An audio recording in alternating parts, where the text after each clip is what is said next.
welcome to hopefully an audio issue free Gorilla Radio episode 79.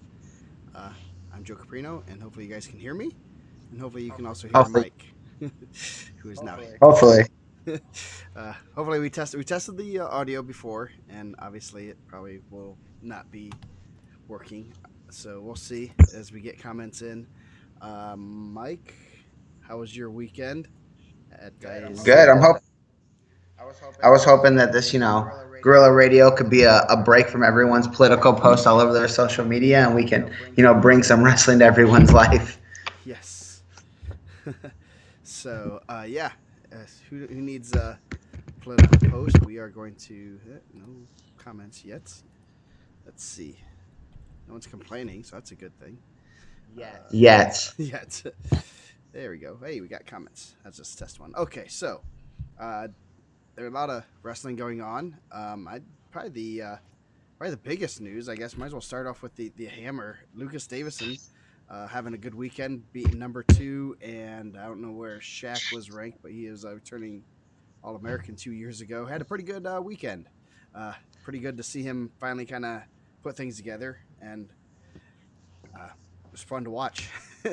Yeah, definitely. I watched the Iowa IU duel on my Flow account on when Davison was wrestling against Purdue, and then I watched him wrestle Rashid today. So definitely a good weekend for Lucas. He's been wrestling well. He lost to the Purdue kid twice before? No, he lost him at the Midlands. Yeah, he lost to him twice, Midlands, and I want to say Las Vegas.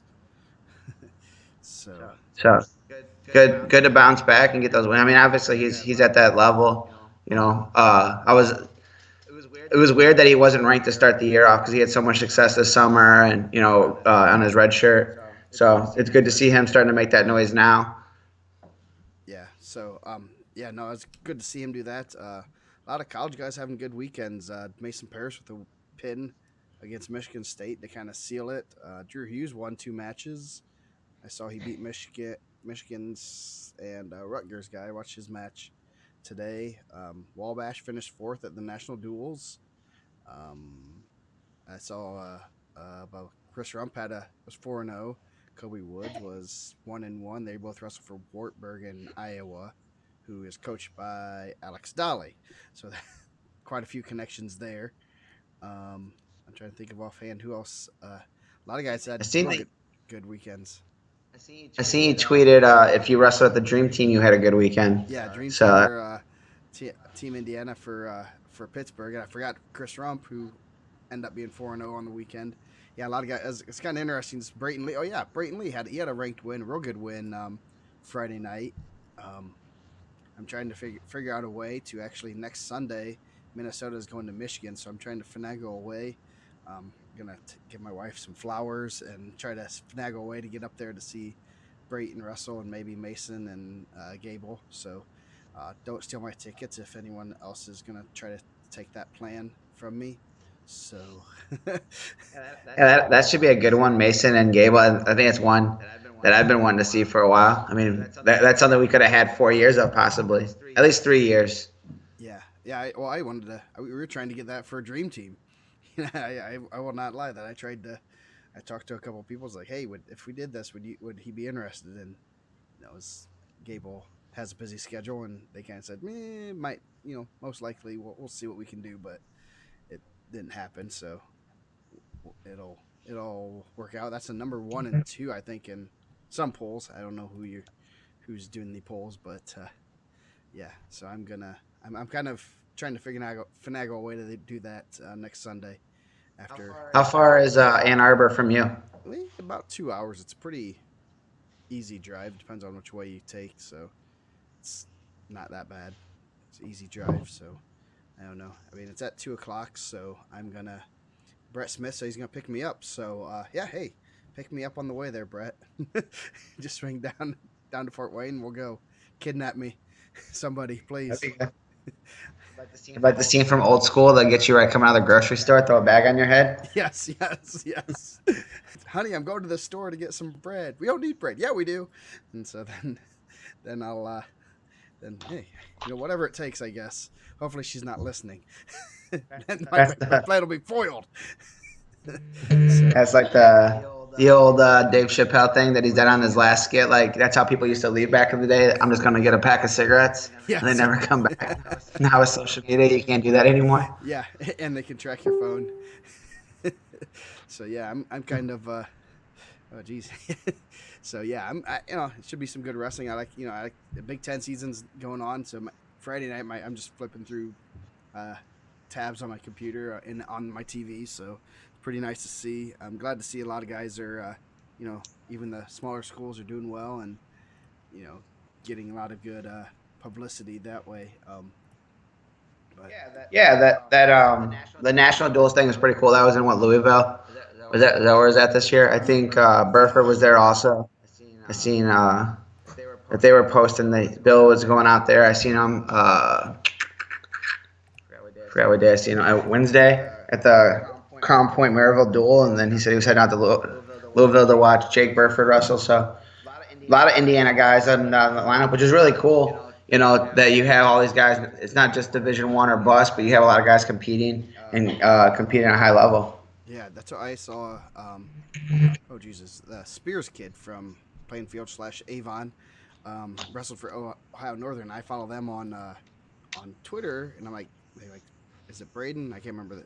No, it's Camden Spears. Braden's still in high school. Yeah. And I saw Camden Spears name like in their their tweet, and I'm like, is that the Camden Spears from Indiana? And yeah, so it's always neat to see guys are. I mean, a lot of Burford is at Wisconsin Parkside. I think is it or Whitewater? Yeah, one of those. He's at one of the Wisconsin schools, but yeah. So it's one of the hardest things is to try to keep. It's easy when I can just follow Wabash, Manchester, Indianapolis, things like that. But you have to when you're following, Wisconsin, Whitewater, Parkside, wherever he's at, and Ohio Northern and all that. It's kind of hard to keep track of all those guys, but it's always good to see how they're doing. So. Yeah, was Marion there also? I seen someone posting. I seen Rick Hedges just posting a lot of Marion stuff this weekend. I don't know if they were there. They might have been. I did not. I didn't get that vibe from. I know they were somewhere. Maybe I think Trine might have gone there. I don't know. That used to be. Oh, they were at Central Baptist Invite. Okay. So it's cool to follow all the guys. Like we've been doing this especially rankings wise, you make a lot of relationships, and it's good to see those guys continuing their career and having success. I mean, Chris Trump, we talked about it when he was wrestling that someone was going to get a real gem, and he was unbelievable. I mean, he has a win over what's the kid that's at Iowa now? I can't think of his name. His number. Not. I want to say DeSanto, but it's not. Teasdale. Teasdale. Yeah, Teasdale. I mean, Teasdale was a number one ranked kid. When we went to Who's Number One for CJ, he wrestled, Ramon Bravo Young there. So I think that's the level that they're at, Indiana Tech wrestled well as well. A lot of Indiana kids. Yeah, Indiana Tech's doing a really nice job. Yeah, Indiana Tech was at national duels. They end up losing. Did they get 7th? No, they end up losing in the blood round, top 12. So, yeah, no, it's always good to see, and it's easy. I like it when they go to Indiana schools because it's easier to follow. It's easier to follow Indiana Tech and all those schools. When they go to elsewhere, it's harder to keep track of. Luckily, Wartburg has 2 guys, so it's easier to, the more Indiana guys they have, and I'm sure they'll get a few more with Dolly helping out there now. So, yeah, because where was Dolly at before he Old Dominion? He was at Old Dominion for a while. He had some Indiana guys going, recruited there. Mm-hmm. Yeah, he was at Old Dominion, and then I think he was at high school in Iowa for a little bit, and now he's back. Now he's in the college scene again. I think that's kind of more his style. So that's always neat to see. Obviously, you watch Northwestern, and you see Andrew Howe in the corner, and yelling things, and that scares me because if he snaps me down, I'm gonna have a broken neck. And he's doing a really good job over there. I think having a guy like Andrew Howe in your room is helping those guys improve. I mean, obviously you can see it from Northwestern. I mean, look at what's the Deacon? Yeah, Is that how he says? Yeah, he's wrestling really well. Yeah. So, so that's our college talk for the week. Oh man, I love. do we even touch on Iowa coming in here and just kind of mopping up? I was really good though. Yeah, That's like yes, an all-time team right now. yeah. That is a real good team, and yeah, yeah, they didn't. They took no prisoners in Indiana, and that wasn't pretty. You know, I knew you knew it was not you knew it was gonna not be close, but you didn't know what. You didn't know if one of if they might throw out a backup, but no, they pulled a red shirt and said, "Hey, we're gonna roll out with all our horses, and we're not messing around this year." So Well, that's that was good. even like kind of crazy. I mean, eipisode's really good, but like Cash Wilkie is wrestling well, and so is Nelson Brands. Those guys have done pretty well at that weight, right? And that's where episode kind of slides in. Yeah, that was interesting. I know all the pundits on the message boards are critiquing that. I guess hey, they must see something that's going to score them a few more points than just from the other guys. I thought they were all pretty even, and I guess not. I mean, one finished second, one finished third at the Midlands. So, so yeah, it's gonna be interesting seeing what Iowa does. They should win it, but you have Penn State lurking there. Yeah, well, I think that could be a power move. I mean, we don't get into too much college talk, but pulling Assad's red shirt with the announcement that Iowa or Penn State lost two guys this week. Cesar and Cannell. When you lose two guys at that level, that's the time to go at them. I mean, obviously their backups are great. You bring in Rashid and you have the little Neville, but maybe that's what they're thinking. Like, we're going to score bigger points. Caspiosi looked awesome. He is really good. That was a guy, two-time Indiana Mat preseason Open winner. That's a guy that just loves to wrestle. Yeah, yes, he does. He wrestles. I think they did a thing on the internet of how many matches he wrestled like in the off season before he went to college, and it was just an insane number. But the thing is, they didn't last that long. I know Reeve wrestled him and lasted about a minute 20, and that was above average, way above average. Lasted over a minute against him. I know. Pearson spoke really highly of him, and he's really good with the heavyweights and just kind of knowing where guys heavyweight wise. And he was like, "Yeah, that dude's a beast. He's gonna be really, really good." Campos said, "Do you think DeSanto is the spark Iowa needed?" I think it's a good piece, but I think that it's weird. Like they're getting a lot of transfers that they didn't normally get. Like I don't remember them getting as many. Like you get like the Santos in as a transfer, you get Lugo in as a transfer. Uh, you're recruiting some high level guys. Obviously, you have like a guy like Spencer Lee who's all world. So I don't know if it's obviously having DeSanto in there helps. Anytime you have a guy that's all American, but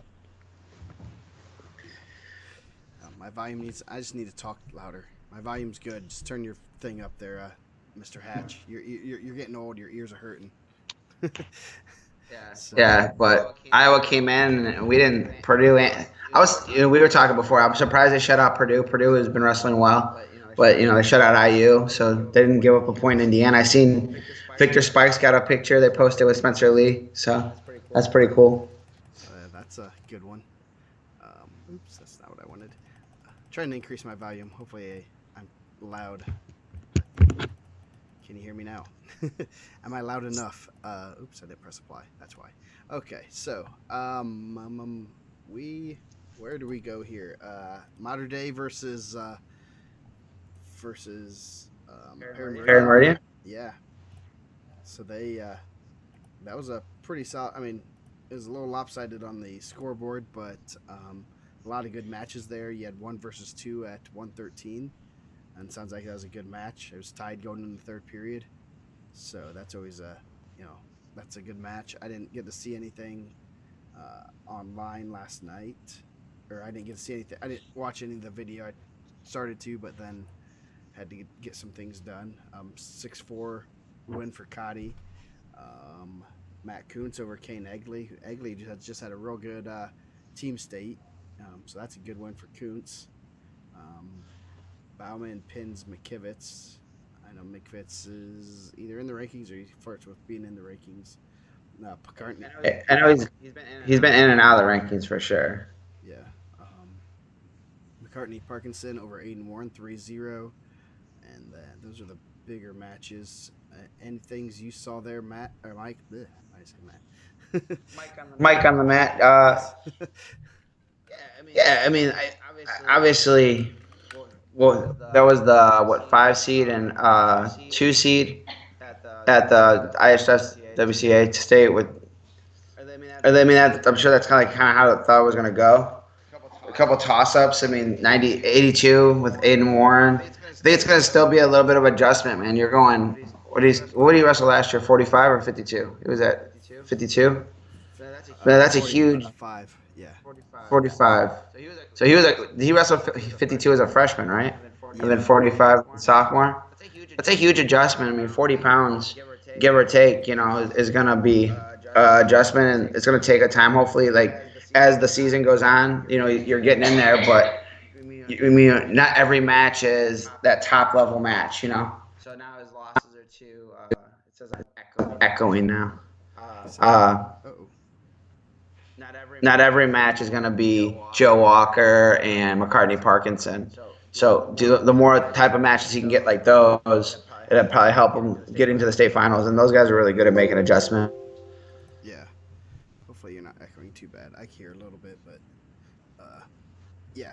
Um, the biggest, yeah, that's a big jump, and it's a style wise and style. I mean, style and strength to get used to. I mean, he started out like 60 last year, then ended up 45. So that's, I mean, still adjustment. I mean, changing weights like that is not easy. Going up 2 or 3 weights is hard. So Yeah. Well, you see guys struggle going from 6 to 26. You see guys all the time do that, and they struggle. But then you turn around, you're going from 45 to 82. Like those dudes are pretty big, and some of those guys could be coming down from 200. yeah, oh yeah, definitely. I mean, easily some of them are coming down from 200. I don't know if Parkinson is. Parkinson's really tall. I mean, he's gonna post fits. I mean, I remember Joel Arney wrestling him, and he just posed fits because he's so tall. And he uses his length pretty well, so he's no slouch. So that's not a crazy upset. I don't know where exactly he's ranked, but I know he's, that's not a. It's. I'm sure they're both. Yeah. Yeah, he was 6. So I mean, and that doesn't. I mean, sometimes the rankings are different. Like in this case, um, you have guys in between there that haven't lost. So if you have like if I'm not like betting on matches illegally, but if you look at like Colin Kwiatkowski hasn't lost yet for Valparaiso State qualifier, so he's just climbing the board. Well, McCarty Parkinson had a loss, so he kind of falls behind there. But I don't think it was a bad loss. So I'm not whispering, Nick. Don't worry. I guess I need to talk louder. I think he said he wants to. What was it like the old like whisper song? Yeah. So yeah, hopefully it sounds good. I just increased my volume. It should be good. Hopefully. Yeah. So that was a couple top 5 matches, top 6 guys getting after it. That's always good. You know, Perry's always gonna have a strong lineup and have a lot of strong guys. So that's no, you know. And Mater Dei's having one of their best teams in years, so that's they're tough top to bottom. They're a tough matchup for anybody. So, Yeah, it'll be interesting come tournament time because I'm sure they don't want to hear this, but you would assume a lot of the Mater Dei guys are going to be favored at their regional, and then they're going to draw into some of those county guys that are going to be like the runner-up, some of the Avon guys and Brownsburg guys. So come the individual tournament time, that could be a huge factor in who's getting more guys to state and how many points they're able to score, because those guys are going to be picking each other off, where a team like, it happens at Newcastle all the time with, Cathedral and Perry coming out of different regionals. You can start picking those guys off, if you get a lot of those Perry. Cathedral, now maybe a guy that was, a highly ranked guy like, Logan Bailey last year, which, it didn't hurt the Irish because they still won. But, that was huge points I'm sure they were counting on through the whole tournament. Yeah, definitely. So, yeah, that's that's going to be a tough semi-state, especially when you have two very strong regionals. The other two are solid, but they're not quite as strong, and you're gonna be hitting both those. You know, if you're out of the Jeffersonville or was it Bloomington South regional, you're gonna hit one of those two. A two or three for those guys most likely. So that's tough. Well, you could have like a possible, Roman Solers, Dieters match, which we had early on, where those were all really close matches. Like or Solers and Dieters going to come out of the same regional that could possibly draw into Roman or Greg Glover or guys across the board like that. We've learned a long time at the East Chicago semi-state now when it was Maryville. And I'm sure you guys have it at Fort Wayne also. It doesn't always draw out the bracket the way they want it to. It's not like, well, these are the four best guys, and a lot of those guys end up meeting up. Yeah. So, let's see. Crown Point versus, I think you were on the call, Crown Point and Maryville this weekend or this week. Yeah. Wednesday we had Crown Point Maryville. Always a really good rivalry. Little bit. It used to be like that real good build-up because Maryville would always have these really strong performances at the Al Smith and before Crown Point was in, and then so you didn't get to see a lot of the head-to-head matchups, and then you would turn and you would see, okay, like, well, this guy just was running up Al Smith, and Crown Point used to take that week off, but when Coach Link was there.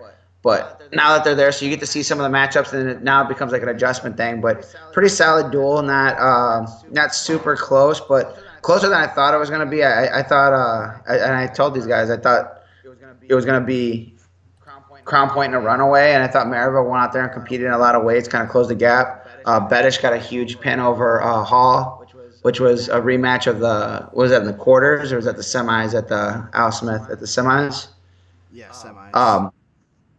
He was up and then ended up, winging a half and ran him straight over. So I think that was the only ranked matchup there. Across the board, let me just kind of look at it. Bodrowski did a better job against Roberson. I think Roberson scored a fall at the Al Smith and won 9-2. Tatini reversed one from the Al Smith against Rivera. But overall, I'm trying to think. No, that was the only ranked matchup in that one. So which is kind of weird, but I think that they're very split up. But Maryville turned around and had an awesome tournament at the Lake County, which I was not surprised because obviously those dudes do a great job. But Hobart had beat them pretty good. I thought at the Tom Cameron we did the coverage for that also, and turned around and won the county. I think, I want to say it came down to it was like Hobart Maryville at 95, Hobart Maryville at 220, and that kind of sealed it away. Yeah, that's I did not see the results for that other than the Lake. I think did you go to the Lake County or?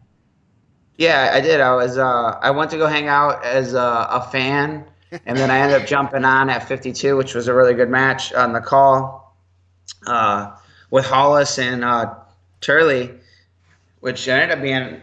That was the fourth time they had wrestled. The first two times, Turley won. I think the first time Turley kind of beat him pretty solid, and then it was a close match at the Al Smith, and then Hollis got him in the placement rounds at the Al Smith, and then Hollis beat him again in the finals. He ended up pinning him, but it was a really good match. Hollis just really put a good pace on him. Looked really good. It was weird. So the Lake County's like a weird tournament. It's not like Calumet wasn't in this year. Hammond Morton's not in. Crown Point doesn't send their A team there. They send some backups. But Tatini's been wrestling A. Tatini wrestled. And then Jacob Carter's got in and he wrestled. And then Anthony Ball, their backup 13-6. He won the tournament at 113. So I think he's going to pin in 14 seconds. Yeah, Lucas Clement. But I think Lucas Clement also is I could see him being a 6 next year. I think that could be the 106. I mean, Crown Point probably won't be there as a varsity, but that could be the 106 champ next year. One of those guys at the Lake County, not in the state. But Anthony Ball, like outside single to a cradle stick. So Jeff Bailey looked good. What was disappointing about the Lake County this year was there's just so many guys kind of pulled out. Hall. I think Hall. They said Hall was sick. Giovanni Diaz was out. So that was like one of the ones I was looking forward to at 120. Um, Yeah, that'd have been still. I mean, then you have Padilla and Cortez also. That'd have been a pretty stacked weight. yeah, that'd have been. I thought that would have been a good weight. So you lose two of those guys. Maryville actually had, and that was the other part that was kind of impressive about Maryville winning is they didn't have Hall, they didn't have Jacob Maldonado, and they didn't have Anthony Rivera in the lineup. So I mean, those are three guys that could probably score. You would think decent points. Um, so those guys were out. But it's a pretty good tournament. It's a lot of teams. It's just interesting because you got like Rensselaer in there, who's obviously not in the Lake County area. No, they're not. This is their first year. Wheeler's a Porter County school, so I don't. That's another one. So like two schools that are not in Lake County are in the Lake County tournament. It's just like the Allen County Athletic Conference up here. There's only like two teams that actually are in Allen County. Actually, Jay County is in Allen County. So yeah, so it's the Lake County Plus championships. Yeah, Anthony Ball also beat. I mean, Riley's right. Anthony Ball also beat the Al Smith runner-up to get to the finals. Trevor Shammer in the semi. So pretty good day for him. I mean, really good day for him. Obviously, like that's a day like now going forward. We always do those lists like the best backups in the state. I don't want to say JV, but the best varsity two guys in the state where you just can't get in the lineup. And I'm sure Anthony Ball, Jacob Carter, Nick Tatini are right in that mix. Oh yeah, definitely. That's always there is actually and I've been in communications with Mr. Krulik at Warren Central. The JV World Championships, as I like to call them, are going to be held 2 weeks. Yeah, in 2 weeks. Saturday before sectional at Warren Central. I know there's like 12 teams. I don't know who's all coming this year, but it's going to be pretty cool because you're going to test your backups against everyone else's backups. So hopefully everyone has their points. I know we had to hold some kids out for points and make sure they're ready for that. So it's going to be a good day of wrestling. So it'll be interesting. I don't know. I mean, I know generally kind of the teams that were invited last year. I don't know if they're all coming back, but it should be some good wrestling. So if you're in the Warren Central area in a couple of weeks, go check out some of the best backups. Might be actually Yeah. it might be some really. It's going to be some really good wrestling. You know that because you know the teams that are coming. Like Perry's coming. I think Harrison's coming. I know Brownsburg's probably going. Modern Day. I know those are teams in Penn. Teams that always fill full lineups and are really competitive. I don't know who else. I don't know who else is coming, but it should be some good wrestling. So, kind of excited to see how that works out because I know that's been talked about by multiple people and someone. Coach Sante actually pulled the trigger last year and that got snowed out. So. Or look at like some of the guys like you see these varsity twos competing like just the level we talked about the Crown Point guys. You talk about like like Griff or Ison from Brownsburg can't get the lineup. He was a semi-state guy last year. You just have all these dudes across the board that you're really good. They just can't get in the lineup. So that's a good opportunity for those guys to go and compete and kind of see like the future of guys are going to be, breaking in the lineup going forward. I think that's always like a pretty cool one. The guys that are not going to just like leave a situation and stay there and continue to like grow and get better and then get in the lineup and make an impact. Like Jawan Anderson right now for Warren Central. I'm pretty sure he's a backup last year. Now he's in there. He's in the state rankings. Yeah, he's pretty tough in that area where they have like 6 145 pounders. Yeah, Eli Hickman looked really good for Rensselaer Central at the Lake County tournament. He beat Nick Tatini in the final, 22-11. He's 27-1. He looked really good. I guess he's a pretty good baseball player also. He's a dude that's I think he's going on a baseball scholarship to play somewhere. I've seen that his brother is married to like Drew Hughes' stepsister. So when they like shared some stuff, I seen that he was like committed to play baseball. So that's a good. I'm sure that's perfect for your semi-state rankings. There's a lot of stuff that you can check out there. What was I gonna say? Hobart and Maryville in the same regional, aren't they? Yes, they're in the same regional. That's what I thought. So that's going to be interesting, team scoring wise, how they match up there.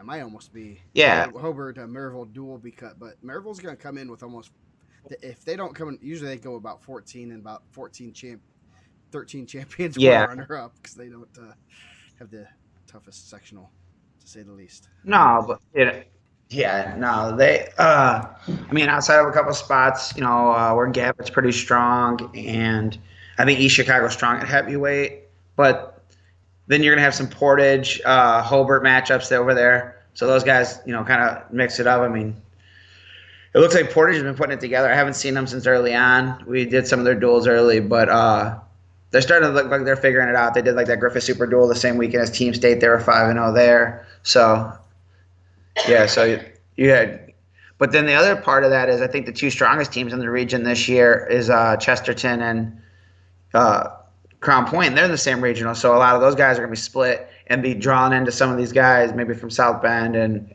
Lafayette. So you could have some possible.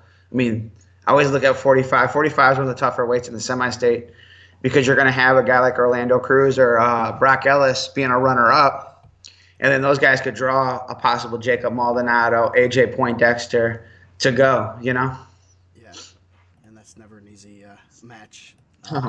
Simeon Norton. Yeah, yeah, he's pretty tough.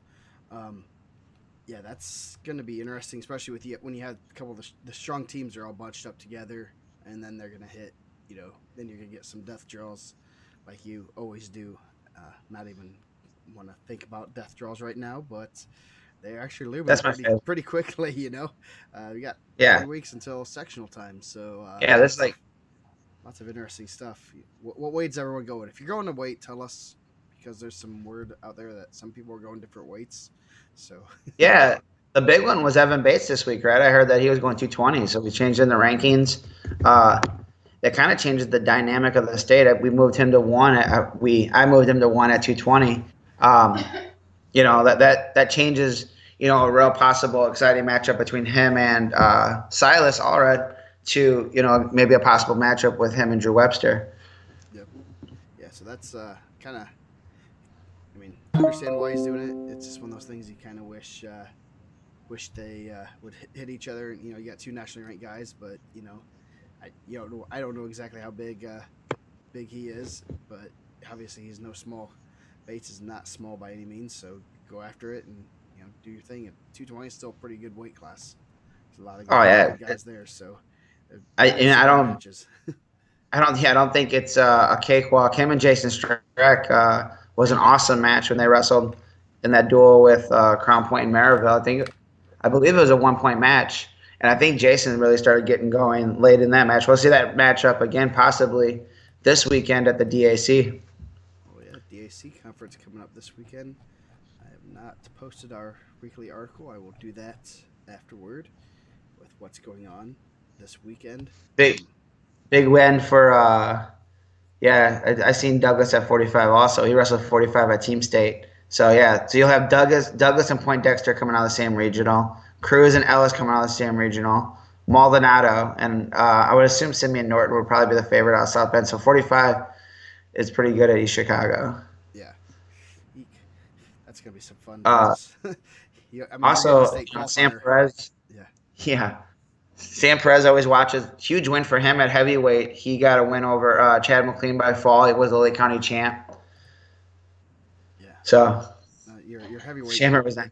The heavyweight in the in the regions, it's going to be who's wrestling better or who flops up on top last. So that's that's going to be. I mean, you're going to have like heavyweight's one of those things too, where you have Dancy and Perez coming out of the same regional with McLean, and then you're going to have Hezzy. You're going to have Will Kreider. So that'll be a good also. Yeah, that's going to be. Like I said, you don't always get to draw it out like the perfect, like clean cut, like here, like these are the top 4 guys we believe are going to go. That's the beauty of the blind draw at that point. Yeah, no, that's going to be an interesting draw. I know Kreider's taken some losses this year. And he's been in and out of the lineup, so not sure what's going on with him. But there's no easy way to state at heavyweight, and it seems like all the heavyweights in the region are trading losses with each other. They're not sure who should be better. But so that's Oh fun. yeah, That, but I'm sure no one wants to draw Will Kreider the ticket on the line. He's really good. And he's like super funky to wrestle because you just don't like. How do you get looks for having 7 foot guys in your room? you drag a basketball player to the to Yeah. the rest of So the then room. you also have to like be extra strong because they're all. He not only are the Kreiders extra tall, they're extra strong. Yes. They get on top and they pin you. Yeah, Yeah. That. Riley's right. Yeah. 120 in the semi-state's nuts too because you're gonna have Bedic and Diaz in the same regional, Malik Hall and Haskins. Ty Haskins in the same regional, and Sam Hine from Lafayette Harrison's really good also.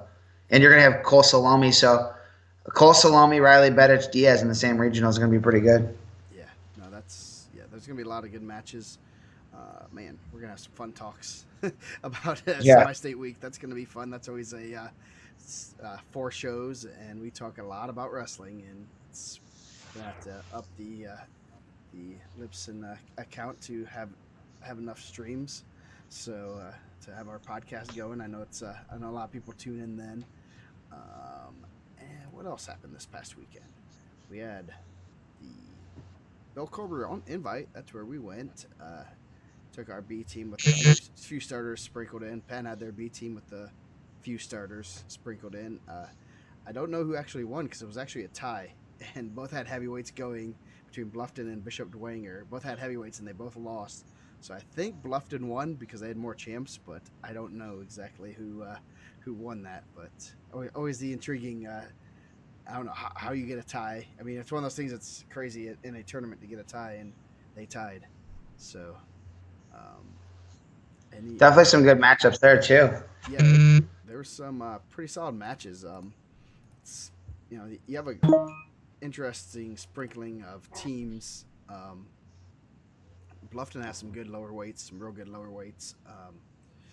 And then the one guy I might have to mention and then Mr. Oberlin will be ecstatic with me. Thomas Herman had a good week from Homestead. He beat Ryan Purvis, controlled the match pretty well, stayed good position, and then he also beat Manuel Ellis from Snyder earlier in the week. He's pretty tough. Pretty tough. He's actually like a really, really, really good wakeboarder. So he doesn't do much summer wrestling, obviously, because he's on the lake. But I know Are he's you messing around? no, Are I you am not. I serious? am not. I'm 100% serious. Like the kids kind of said it, and I was like, "What?" But obviously, if you're a pretty good wakeboarder, and he's 113 pounds, you're going to be pretty darn athletic. So I mean, and sounds like he's starting to wrestle real well. We'll see him this weekend. So be interesting to see if he can keep that hot streak um, going. But Purvis, Purvis really wasn't close to scoring, and he had a nice little double leg, and it was a pretty good match. And stayed in good position and end up beating and then he beat Wyatt Corkwell from Bluffton in the semis, who's pretty solid. He's a semi-state kid from last year, so be very interesting to see how he does going forward. Trying to think of the other good matches. Um,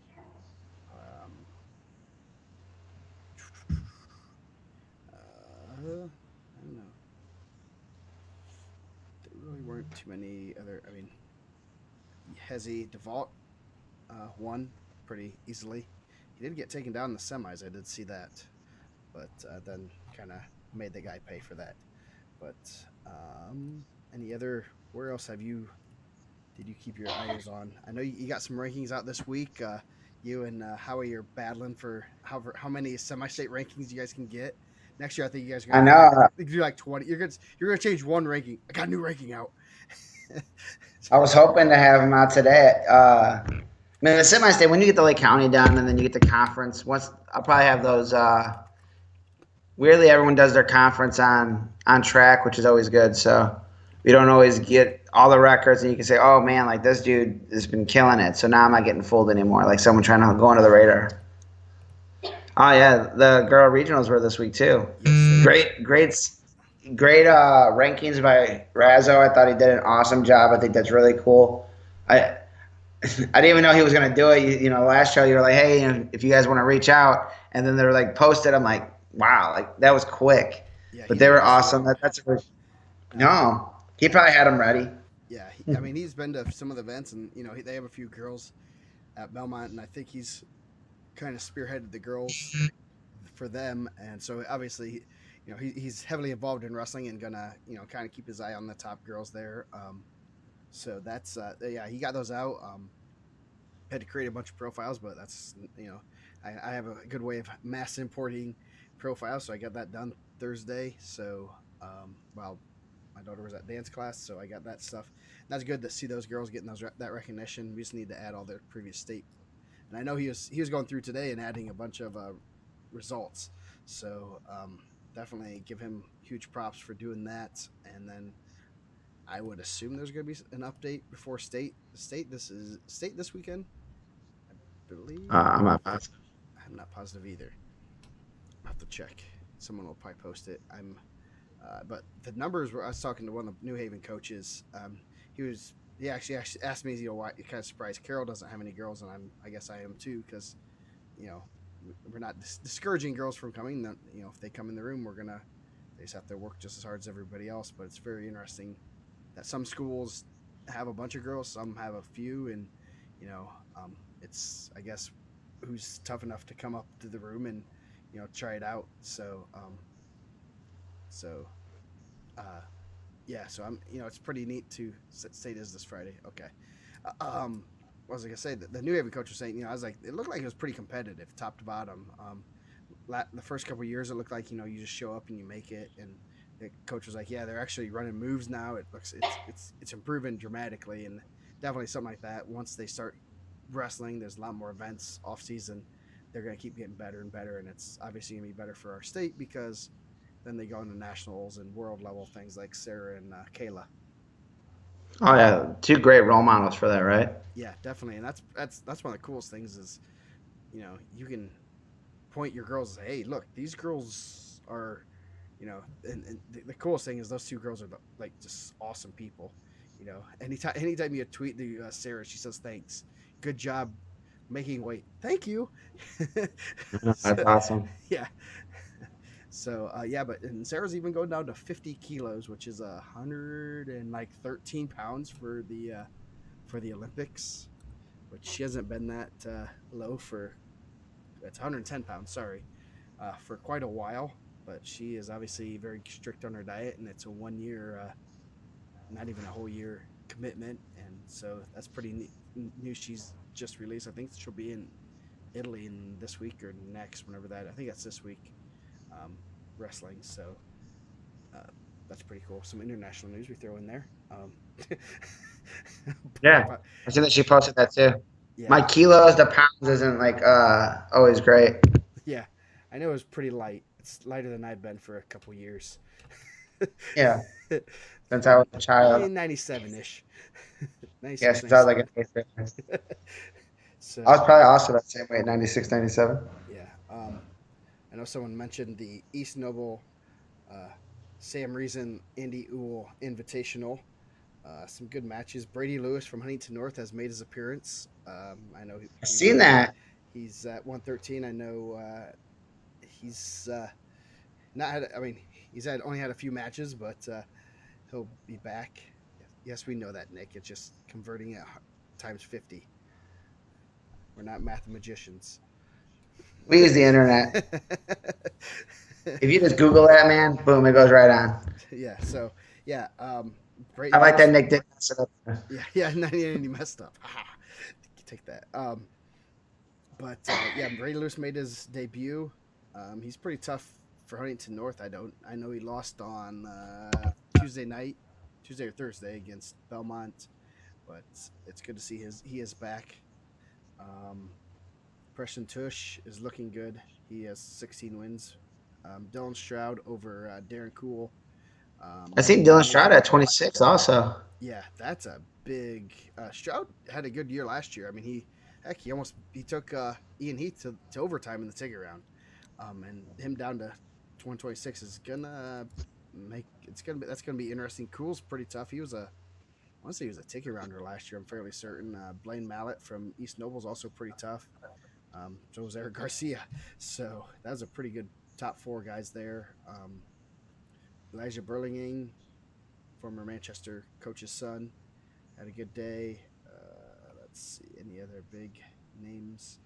Cody McCune's doing pretty well this year. His only losses to Bryce Coleman. Yeah, Bryce Coleman's wrestling really well too. When you Yes. look at his like track wrestling profile, it's like all bonus points almost, except for like one match. Yeah. Um, Ashton Moore having a good day. C. Dave Say. I think it's Say. So yeah, some good wrestling there. I believe Manchester came away with the championship by 1.5 points. So any other big? Oh man, I messed that up. Let me go back to where I wanted to go to. Any other events that you saw last week that were uh, caught your eye? Really, there wasn't a ton on the track wrestling, so like I wasn't obviously down south. It's in the old Capitol Classic Yes, Floyd that was Central on won. track wrestling. Um, Yeah, couple and then Kentucky teams, Evansville Central. and they renamed that the Richard Clip Old Capitol Classic. Coach Clip was at Corey Don for Central for about a gazillion years, and that's probably an understatement. He's one of those guys you always see around that like I don't know who he is other than his face, and I know a lot of people say he had a lot of influence on a lot of people and good guy. So that's great that they renamed it after him. He passed away this summer. Let's see. I'm going through some of the last week's events. Things are starting to wind down a little bit. Teams are a little bit, Jimtown wrestled Jimtown. Not really. That was a misprint. um, Uh, Franklin Super Six. I know they honored Coach Hassman there. Did not see any results though from there, which that was kind of interesting. Unless Franklin. I seen like one team was using track. I think Bloomington South was using track, right? Bloomington South was there, so I seen their Yeah, results.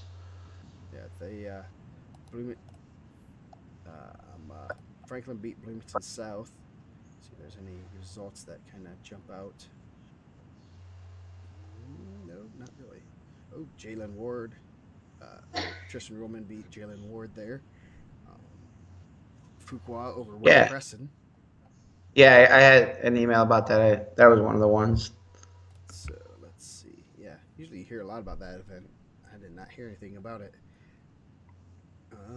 And then you had the Peru Super Six where Caleb is pulling his hair out. Like everyone, all these 106 pounders beat each other. So Yeah. just a word of advice: if you're supposed to beat someone, you beat them. Don't screw with the rankings by making it harder by losing the guys you shouldn't lose to. So if you're curious if you're supposed to win or lose a match, just email a ranker and say, hey, am I supposed to beat this guy? If not, I won't.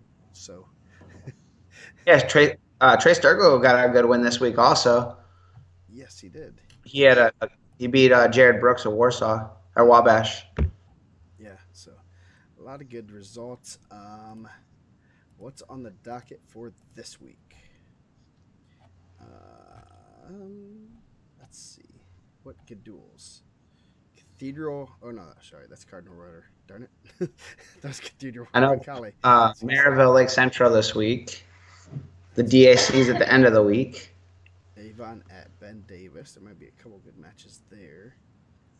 Just going through here. Oh yeah, you could have Diesel Duncan, Nathan Conley, um, 45, Carolyn Keith, and Reynolds. So that could be two pretty good ones there. Yeah, the battle for Adams County. Adams Central or Belmont at Adams Central. There's Wrong one, Nick. Sorry. It's just so easy to do that way. Jared Brooks. We got him another year of eligibility at Warsaw.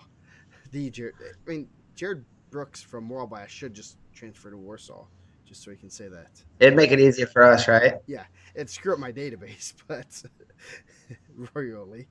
Let's see. I'm trying to go through some of these. Man, there's a lot of duels this week, which is interesting. Battle for I just Columbus, clicked Columbus East and Columbus the North. Garrett invite, man. Yeah. Oh Nick yes. said the Garrett invite. Oh yes. The Nick Krause Invitational or Lucas Fielden Invitational. So Gola, Carmel. Is that Carmel's A too? They're no, gonna bring Ed's coming up there. that is their B team.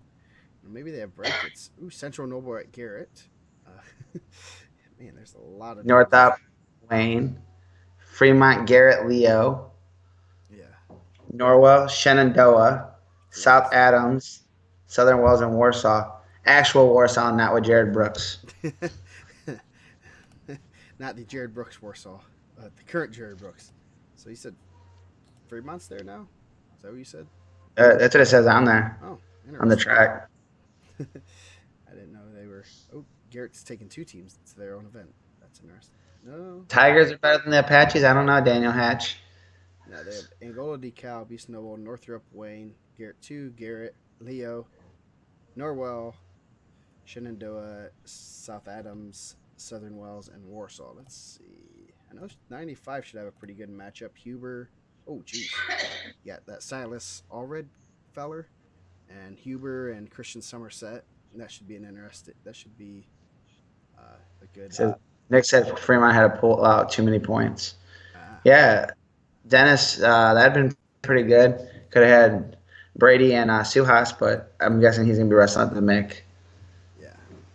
Sprague and Weimer and Spencer Hart. I know Spencer Hart. Jet Boots and Jacob Veach. Should be a good one at 120. Just looking through these brackets. This is always great. Oh, the brackets are up. I didn't even know. Yeah. They could have been. And I know Southern Wells got some really good guys in the middle there, so Yeah. maybe Duncan and Fielden, right? That Yeah. I think Duncan and Fielden. William Fichter, and he's top there. 52. Stuckman, Colin Cope. Let's see. Jed Perry, Jacob Linky. Jed Perry's fun to Jacob watch. Linky. What was Jacob Linky was Jacob Bass last year? That threw me off. Yeah, yes, he had a name change. Yeah, Fielden and Duncan both only had one loss. That'll be a good semi-state preview there. Norwell. So, all right, 95 is gonna be pretty tough. That's the one I would like. Kale Gray, and that's a lot of pretty good guys. I don't know who this. Yeah. So anyway, so what other events were we saying? Got lost track on that. On the Garrett Luke Fielden Bike Poppy Invitational, the Mike Cranston Invitational. I know he doesn't watch this, so I can say that. So let's see. You got the CIC this weekend. You got a lot of conference around like the South and the region will have their conferences. You got the Wild Bill Invitational. Bill is a little bit tamer these days. He still shows up. Let's see, Northern Indiana Conference. That's a huge one. You got Bremen, Elkhart Central, Jimtown, John Glenn, Mishawaka, Marion, New Prairie, Penn, South Bend Adams, Clay, Riley, St. Joseph, and Washington. So, Pretty good. so yeah, that's always a real tough conference. Old Jimmy Slane, yes. That was my first wrestling coach. If you want to keep track at home, my first official wrestling coach. Got Mid-State Conference. That's Mooresville, Perry Meridian, Franklin, Martinsville, Decatur Central, Plainfield, Whiteland should have some good matches there. The MIC, Carmel, Center Grove, Pike, Warren Central, North Central. Those have some good guys. Yeah, they do. They have some good guys now. Yeah. Really good. The Sagamore Conference. These will all be posted afterward because I forgot to do that again. The Goshen Invite, Adams Central, Conference Indiana, Bloomington South, Bloomington North. I thought they had another team in there. Terre Haute North and South, and Southport and Columbus North. I know there's what do we have? Eastern Indiana, the Woodland Invite, the Western Indiana Conference. That's a big conference. The DAC, obviously, like you said, what's cooking in the DAC? That's probably one of the bigger.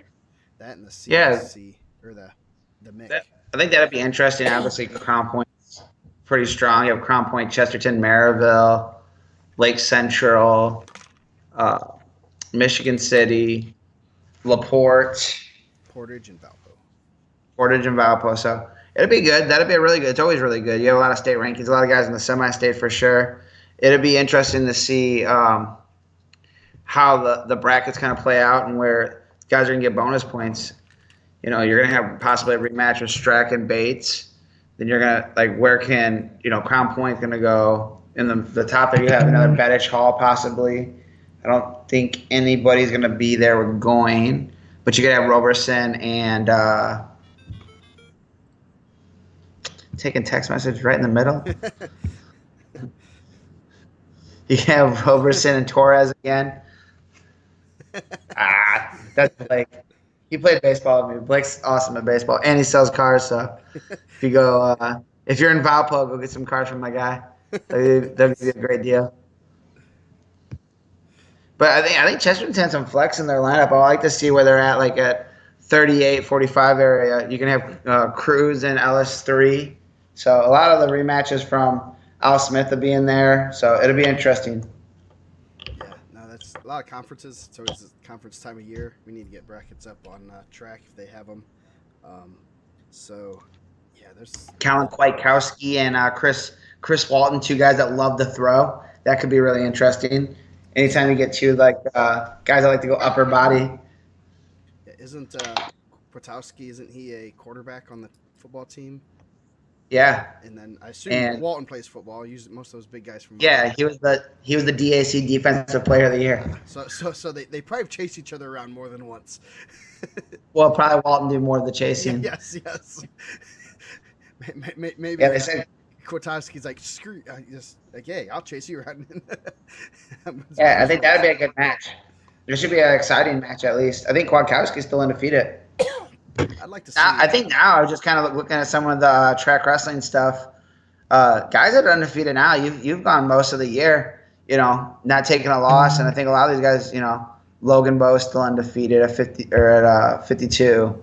So yeah, we're good. Usually, you start that thread, who's still undefeated. Usually, this week or next. So look forward to that thread. That's always fun to see, and it's always interesting to see so and so from wherever is undefeated. Then obviously everyone's eyes all of a sudden turn, oh, this guy's from West Vermilion, even though that's not a school, some random school. You're like, oh, let's see what this guy is. Then you start doing the digging on some research and stuff on the undefeated guys. So that should be interesting. I always like that.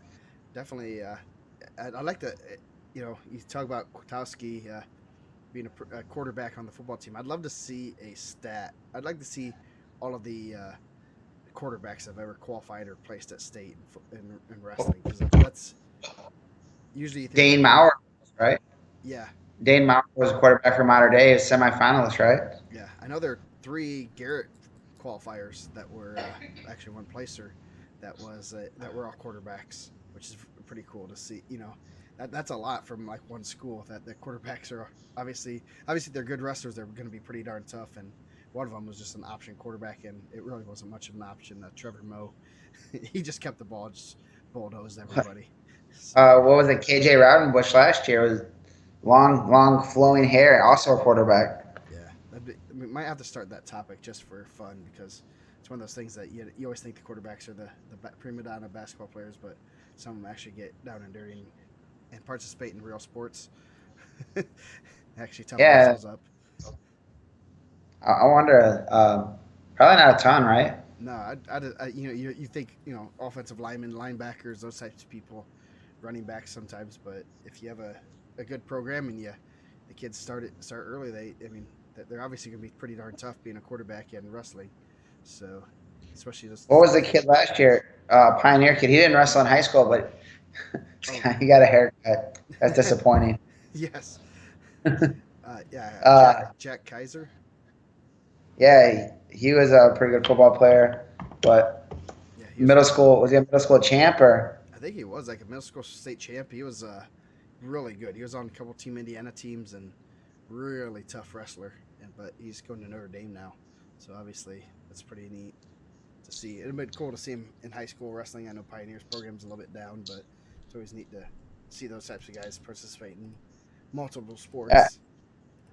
Pioneer had some monsters. I think my freshman, sophomore year. I think every year I was in high school, they had some dudes that were like really, really good. They used to feed into Maryville, like Scott Berry and those guys. Yeah, they had some good kids for quite a while.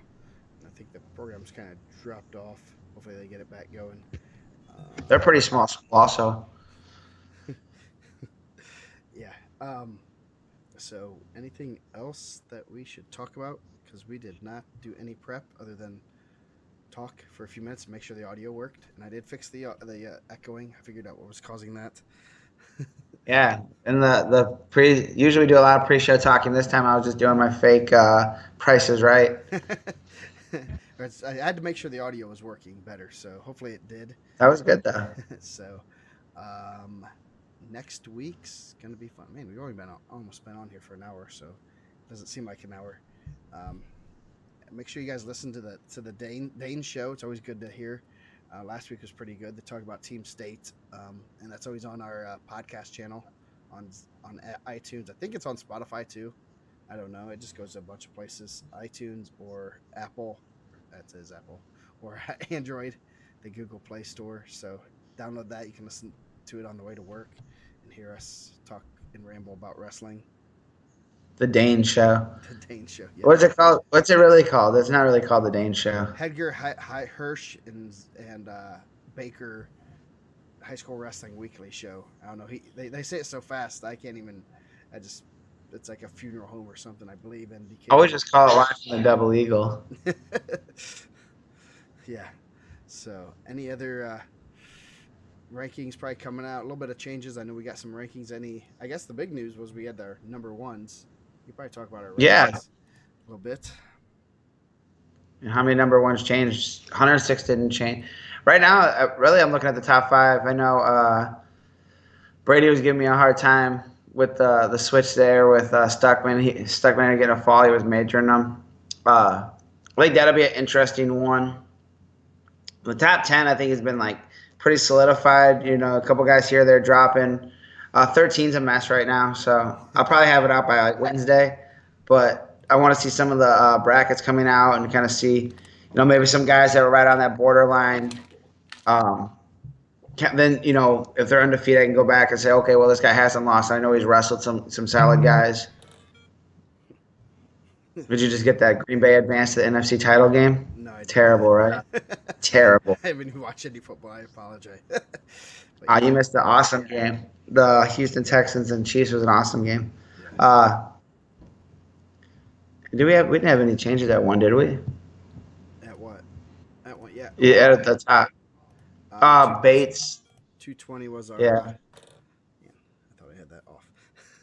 Yeah. We had 220 was our change. Didn't we change? 60 did not. 45, 38 changed. Bailey was our new number one. Oh yeah, that was last week though. Yeah. That was after. Yeah. Or after Team State. Yeah, Team State. Those are our new number ones. Yeah, 13 looks like it's kind of a mess past those guys. If you know of any of these guys having significant matches, I know a few of these guys have less. Some have. Logan Frazier has a lot, and I think a couple of theirs look like they might be doubles. Add them. So this Sharmer. Add them into the system, whether you're that person or even if you don't know him or any of them, and you can add losses. I know a lot of people send me messages asking, "Oh, we just beat somebody. Make me a profile." It's not that simple. It takes more than one win, and if you do make the rankings, we will oblige. So, did Schaumert and Frazier wrestle twice in 1 week, or is that a misprint? Let me see. They wrestled. No, they wrestled in the duel. I don't believe. No, they didn't wrestle at the Al Smith. Okay. Yeah, I'm guessing. I don't think it was 15-5 both times. Yeah, that's what I thought. So anyway, yeah. So if you have results, we have almost 1,300 individual results in the system, which is crazy. Shoot, I just missed one. Frazier. If you're If you're Bo Humphrey, go add a result. Yes. I'm sure. I think he has a couple. Nah, he has some. I was just giving him a hard time. I Yeah. don't know. I'm trying to find someone that doesn't have one. We have Who's someone? Blake Wolf has one. Um, Blake Wolf undefeated also. yes. I believe I want to know if he's related to the Wolves that were around mid to late '90s that were pretty good from Indiana or from East Central. I assume probably nephew or something. Could be, I guess, be a son of someone there.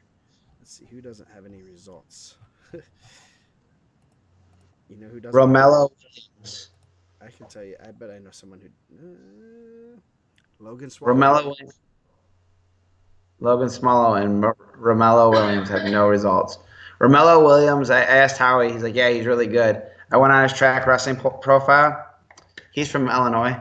He's a Harvey Twister. Oh, did he wrestle at IPO one year? That name sounds familiar. Yeah, Cale Gray does not have any results. Will Stewart does not have any results. Cullen Brown. Will Stewart should have a result. Will Stewart lost to Nate Willman, I think 1-0. They just didn't add it. Yeah, we'll have to add that one. Let's see. Oh, Kyle Crewman from East Central. Some of these people have a gazillion results, which is good.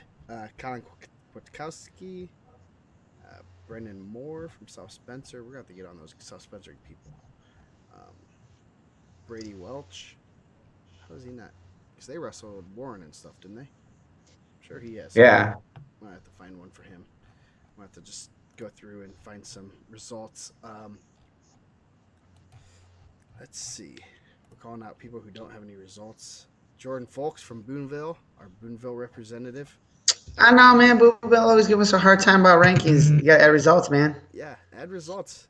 Good, bad, ugly. We don't care. It helps your ranking. People think that they. Hey, Jacob Maldonado, he's been out though most of the year. Gabe Phillips. Yeah, he hasn't wrestled this year. Yeah. Let's see. Jeez. Jesse Mendez. Pin. Pretty good. Yeah. Let's see. That's about it. Any other big changes rankings wise coming up that you can tease? Yeah, 113's a mess. 120's been holding pretty strong. I think that's a pretty good weight. 26. 26 is a really deep weight. We're gonna end up going to 20 pretty soon, but we could probably take that to 25. 32 is tough. 32 is pretty tough. Kuntz jumped way up. I don't know if we ever got to talk about that, going to 32. His only loss being a tight one with Wagner. Up at 38. Yeah, that was at 38 too. And that was Al Smith. That was a good match. Yeah. It'll be interesting. I know Cody Goodwin's been on the lineup, so I'll be interested to see if he's in the DAC. That could be a big one. If he's not in, I'm not really sure what's going on there. I bet I could find out, but so if he hasn't wrestled for a couple weeks and Tatini has been in, so if he's out, I'm guessing that that shakes that up, the semi-state up a little bit more, 38. But I've told you, Eli Hickman looked really good. Yeah, that'll add some intrigue. 45. 52 is pretty good. 52 is one that's going to get shook up also. Some just weird losses. Sean Hollis would jump up.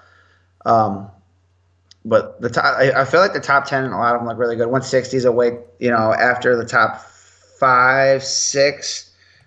That one's all crazy all over the place. 170, pretty solid. I know we moved down Caden Freet, but I seen he wrestled 95. He bumped up, so maybe he won't be going 170, even though we seen his weigh-in sheet was really light. Yes, that is one that's very interesting to keep an eye on because the weigh-in sheets tell us something else. Nice. Yeah. So the truth is out there, Mike, that you actually... Nice. Yeah. Oh, yeah. There was a big 152. There's an interesting result. Where's it at?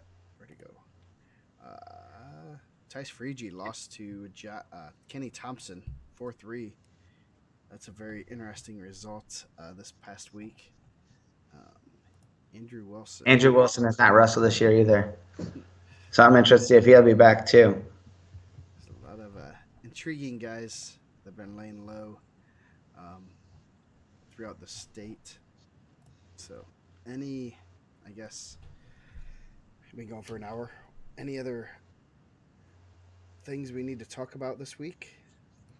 Uh, no, I think that this one will be a good week. Just get into the conferences, and that's kind of a slow week. But there's some tournaments that last week. I know Hobart does the Gary Burkhart, but man, we're in that home stretch now.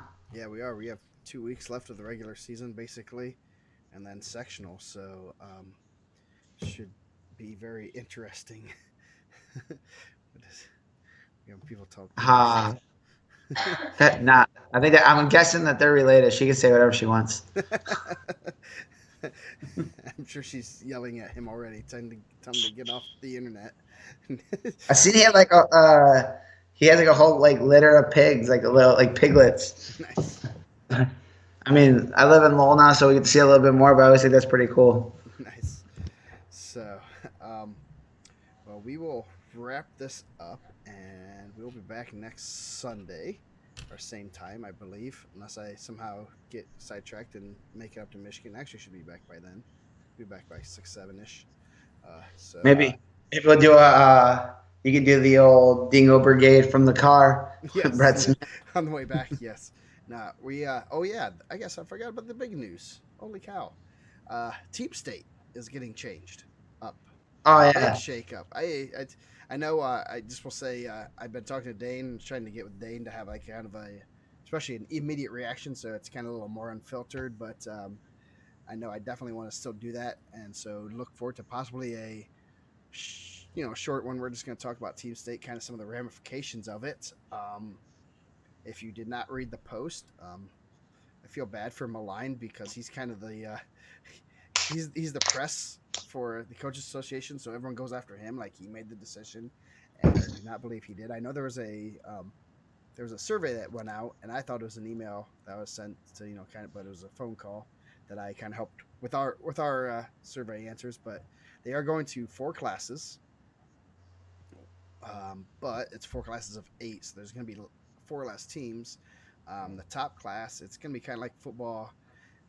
The top, anyone with any school with 2,000 or more kids is going to be one class, and then anyone can bump up also, and then the rest of the classes are going to be split evenly.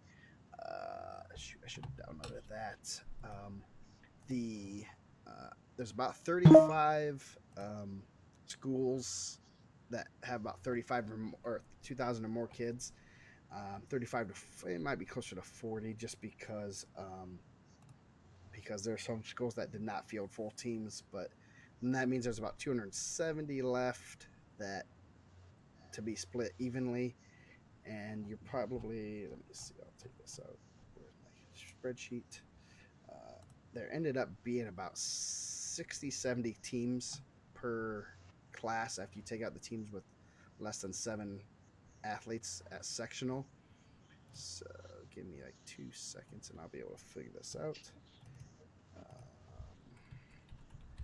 But yeah, what's your thoughts on this, Mike? Have you looked at it, thought about it?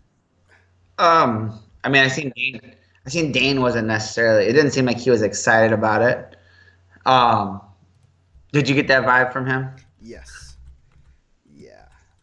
Looks like there's about. I think. Oh, go ahead. There's about 70.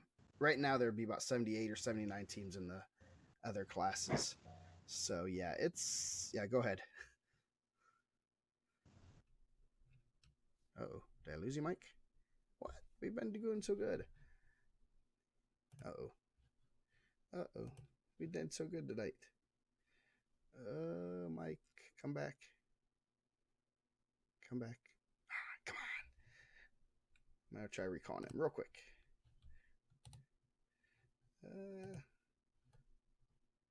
Hopefully this still works and we don't get the echo. Yeah. So anyway, there's going to be about 78 or 79 teams, depending on how many teams field full rosters at sectional. So that's gonna change. And I don't know who that is. Mike, you there? Come on, Mike, come back. There we are. You there, Mike? I don't want to hear your opinions anymore. Yeah, I just muted you like we do at on. There we go. Pardon the interruption. Yes. And Mute. around the horn. Yes. Yeah, So go it ahead was with like your that meme. opinions on it because we totally missed it. It'll be interesting to see what guys want to do. Obviously, we have some teams now that are able to wrestle down a class. That this was the first year that Cathedral could have been in the 2A, but they wrestled up, and obviously Mater Dei's always wrestled up. So I would assume those guys are going to bump up. Uh, I don't know. It's kind of to me, it's kind of the same. Like it's just going to be a lot of the same teams. I don't think how much is it going to really change the 3A. It'd probably be close, and me bring a couple new teams in both ways. It'll be interesting to see how it breaks down. I haven't really looked into it too much. So Yeah, I who think does it hurt the most? there's a couple interesting things, and I kind of didn't think about this, so a couple people were posting, and then kind of got my brain churning. Kind of what's happening. I mean, because we're going from 12 teams in each class. The 1A class is basically going from 12 teams to 8 teams because that's let me see, I can do this again. You had about 100 teams in each division. Give me 2 seconds. Because you had about 90 teams in the it's about 90 teams in each class the past year. So then that's going down to about 80. We'll say that. And so, oh man, we're losing again. But so they're going to go down to 80 teams. And then 2A is going to go from 90 to 80 teams. And 3A is going to go from 90 to 80 teams. So you're almost 1A is going to still have the same teams basically. They're going to have 8 representatives. 2A is going to be the same. You're almost making it so that that's the 3 and 4A teams. There's 16 teams that are basically 3A from this past year that are getting bids when that used to be 12. So that's going to be very interesting in seeing how that plays out. I don't know why we keep losing Mike. We're going to try one more time, connecting up with him. But so that's going to be very interesting. It kind of teeters towards the bigger schools. I know some of the small schools are not going to be happy with that. Hey, we're back. Yeah, I said, this is like the one point I wanted to stop and listen, and then it like cut me all out. I didn't want to even talk. I wanted to hear this whole breakdown. I was like very interested, and I'm like, well, this sucks. Yeah. So I'll do a quick recap. 1A, 2A, and 3A are basically going from 90 to 80 teams, give or take a few. And then 4A is getting added teams. So the old 3A is having 16 representatives now as team state, when 1A and 2A are going to go down from 12 to 8. So kind of leaning towards the big schools, which this whole class stuff is a little bit more geared towards the small schools. So there's going to be a little I'm sure there's going to be backlash from those smaller schools after they kind of figure that out. And I don't think that was done on purpose or maliciously. I think they kind of wanted to separate because the 3A was quite a wide range. Because I know Mater Dei or Cathedral is only 1,000 students or so, like 1,200 maybe, and that's 1,200 to 5,000, which is Prairie High, Carmel. I don't know if I say Prairie Heights, but so that's going to be very interesting. I think the margin for error on picking the right teams is obviously going to be a lot smaller. So you're having 4 less teams, and the likelihood that we might miss, especially at the 3 or 4A level, miss a team is gonna hurt us, So I'm kind of, man, Mike, I think we're losing you. You there, Mike? Oh,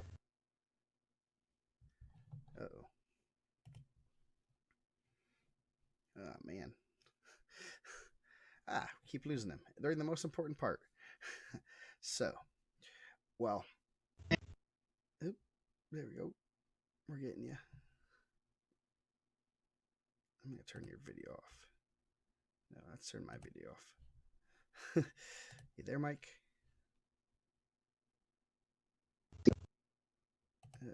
We're gonna try one more time. We're gonna reconnect him and maybe not do his video. Great live audio. Man, we were doing so good earlier. Great audio all day, and now we have this. I thought I pressed it. The call started.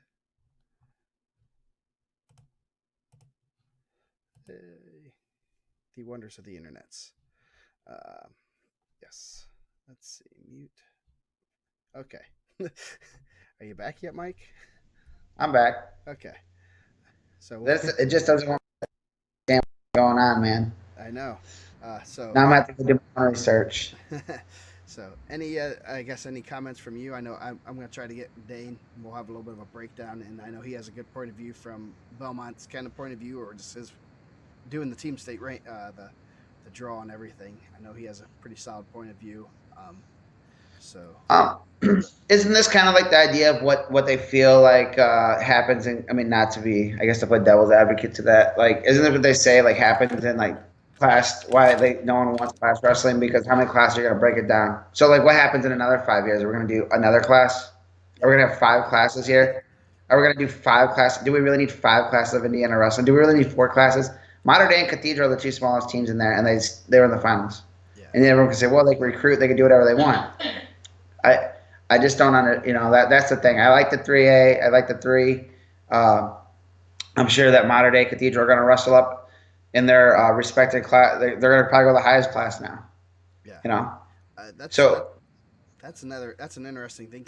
You know, with them only taking 8, you're a little bit playing with fire, especially if you have if you have a handful of seniors.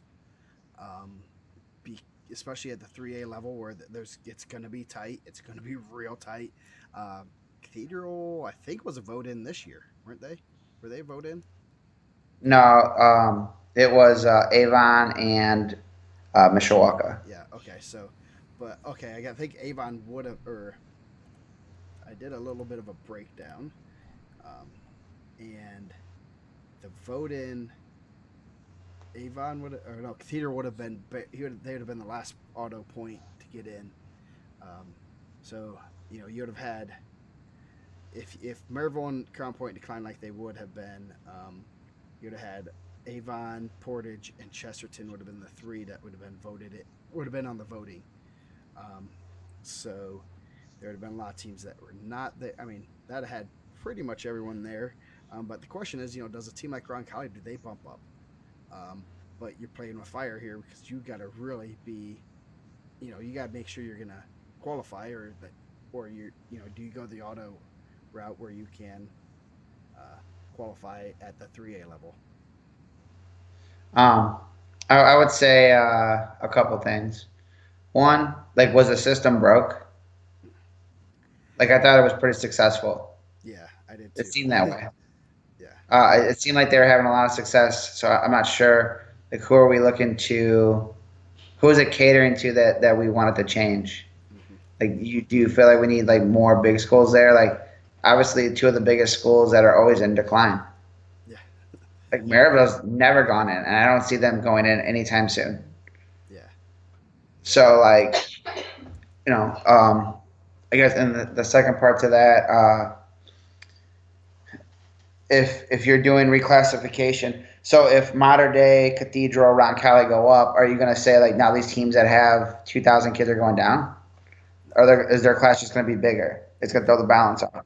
I think it's just going to be bigger. The 2000s kind of, I guess, just a cutoff, and then if it's 25 teams, if it's 30 teams, you know, if it's 50 teams, it's not a strict number. So, yeah, that's going to be, I don't know, it's going to be interesting to see how things shake out. Just as we're starting to figure out how to actually do this thing, then we're going to switch it. Yeah. Now I have to see Kraus and Pappy on the streets of India explain this. Yes. No, it's going to be close. I mean, I know I kind of did a 2A one, and I know there's a little bit of fluctuation in how the points would have worked out, but it would have been, you know, Belmont and Garrett might have been on the voting, and there might have been only one vote. So, and we definitely, you know what? We need Fairhaven Baptist in this damn thing. Dang, Joe. I think I did 78 shows without ever saying a swear word, and you just broke it all up. Um, yeah, I think Fairhaven Baptist could compete with any of these teams. Honestly, I think they're really good. I mean, I don't know. North Posey was really good, Yeah. but Fairhaven Baptist is no joke. I mean, I don't know how to even get in contact with those guys other than going to church on Sunday, which I'm not going to do. Um, Just in Chesterton. it's only a 45-minute drive for my soul. So Yeah. No, it's this gonna is be my church, Joe. yeah, yeah, yeah. It's gonna be interesting to see how things shake out. I'm curious of what the backlash might be. Because, and I guess I'd almost rather them do 4 equal classes, and then we're kind of separating a little bit better. But I don't. It's gonna be interesting to see how this all shakes out. And I know some of the smaller schools are like, "Hey, we had 12 bids, and now you're gonna say we only have 8." And now, the big schools are getting more bids. And the small schools are the ones that bring the huge crowds, and they really take was it well, Belmont got a parade through the town on police cars. I think Southridge did, and they were runner ups. I thought I saw something like that. I might have saw something from North Posey. I'm not 100% certain, but they take that stuff seriously, and they really like it. And in all honesty, that's for them. I mean, those guys don't. I mean, they don't get to celebrate that kind of stuff very often, so it's always neat to see. Are you not getting automatic bids per semi-state now? Is that the Carroll rule that you're joking about? No, that there's the auto bids for semi-state. It's the top 3 semi-state winners. Basically how they did. The fourth is kind of only if that team is in the top 10 of the points. Uh, So if the 11th highest point total is, a Carroll, they're not going to get in if they're not a top 10 or if they're not the top 3. So that's going to be so so and I understand it. It's not a bad rule. It's just I know a lot of people have complained about Carroll, and even in the in the lower classes with East Chicago and even Evansville, it's kind of hard sometimes to find a 1 or 2 A school that I just is. my always complaint and what it was, I had to take like I had to do a self. I've never been banned, or suspended from the board in the 11 years, and I don't think that's even like a matter of me and Joe being boys. It's just like I usually am pretty good. Uh, just the idea when you rank the regionals and like you're telling me like which is now the Hobart regional is just as like the same grade as the Logansport regional when I'm like there physically seeing it's I always like I'm there physically seeing it and I'm like no chance. Well, the number of teams at the bottom it doesn't matter. Like this regional, the top guys are taking out top guys, and the bottom guys, okay, cool. And that like it'd be like you'd almost be better off telling like those guys like, okay, we don't want you here. Yeah. Like we don't want you in our regional because like this made up system that we're trying to get into is and this obviously this is a little bit more group text stuff I say, but Yes. um like the teams, our best teams are saying no. You're telling like Crown Point would have been in the mix this year, and they're like, nah, we're good. Yeah. Maryville, they've had teams in years where they were like, nah, we're good.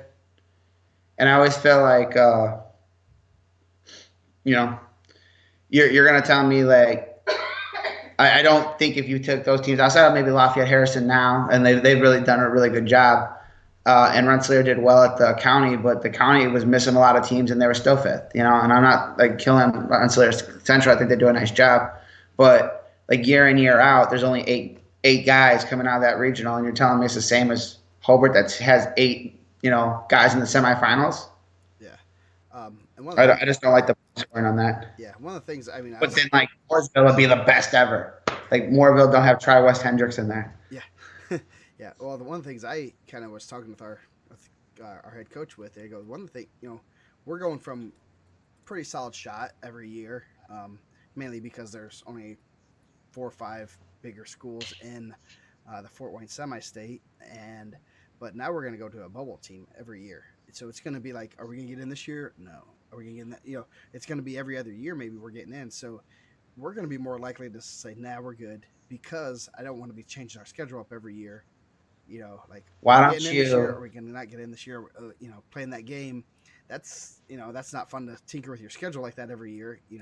And I understand. I mean, I'm like, you know what? Let's just go pick up Trikoff or the Tom Cameron or something. We're going to guarantee we're going to wrestle Hobart, Maryville, whatever. We're going to win Yeah, team state duels. Yeah. Why not take the weekend off? it's And now we just have Al Smith to get ready for over the break rather than team state. And I'm not gonna say, I don't want to say fictitious, but it's a very good event, a very proud of it is very accomplishment, but it's it not is. IHSA state. So in IHSA state's in No, a tournament, so I don't know what we're gonna do. I think we should have a pretty solid shot of getting in this year, um, with even the Carroll rule. But after that, I know next year we'll have 8 or 9 seniors in the lineup, maybe 10. So we're screwed. We'd be screwed either way, most likely. But when you have that many seniors. But it's one of those things that after that we might just say, let's go over to Ohio, let's go find a good dual event in Ohio, good tournament in Ohio. We're good. Why I play like in the that teams game that every year? have done that.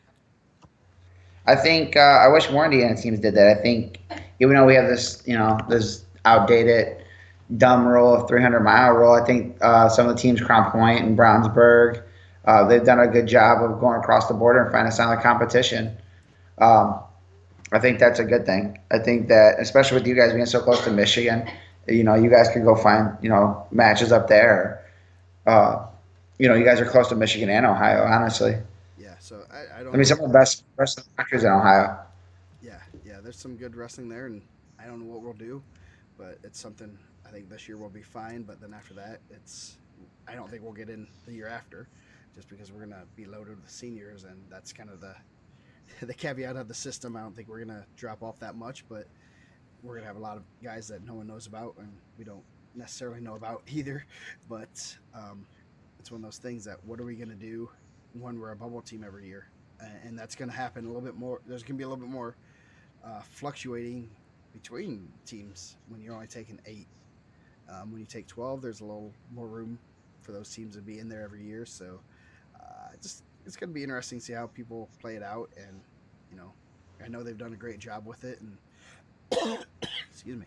Um, so hopefully it continues to be a very good event. I think it sounds like they're trying to move it to Indy. I don't want it in Indy. I'm biased, but we'll see where it ends up. So Come to the region more, man. Come do Cameron, and I'm sure they can get you in. We can pull some strings, maybe get you at the Carl Carmen. In. You guys can just get some houses up here and start making your way to the region. yes, yeah, no, so yeah, that definitely. It's going to be interesting to see how this all plays out. But I know I'm going to try. I'm trying to get with Dane to kind of have a reaction and see how what he thinks about it. And I know he's you know fired up a little bit, good and bad. So we'll be interesting to hear his opinion. I know he's kind of busy with things because he's doing rankings, newspaper articles, teaching German, and all that fun stuff, and doing a radio show. And and I think he has like a farm. And At least he has a 4 farm. kids. I don't know if he has a farm. I see him on Snapchat. He's not like has an animals, but Now I think they have animals. They have a farm. I don't know if they yeah. So I don't know. So okay, that's our rant for the night. That's our weekly rant. So huh? You got me, man. I wasn't even gonna. I was gonna be like super smooth, and you got me.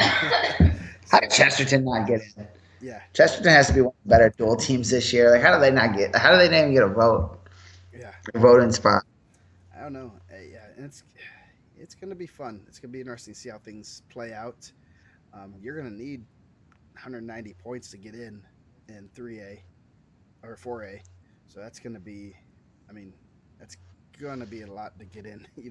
That's you're averaging almost semi-state qualifier for everybody, which is kind of crazy. So I guess that is what we will wrap up with. I'm sorry there's no comments. Everyone must have gotten off because we thought we were going to until I remembered the big news of the week, the Yeah, I hot forgot news on the about that. board, the fire topic. Yeah, I think that's like one of those things. That's a. I don't know. I would be interested to see why they made that choice. Yeah.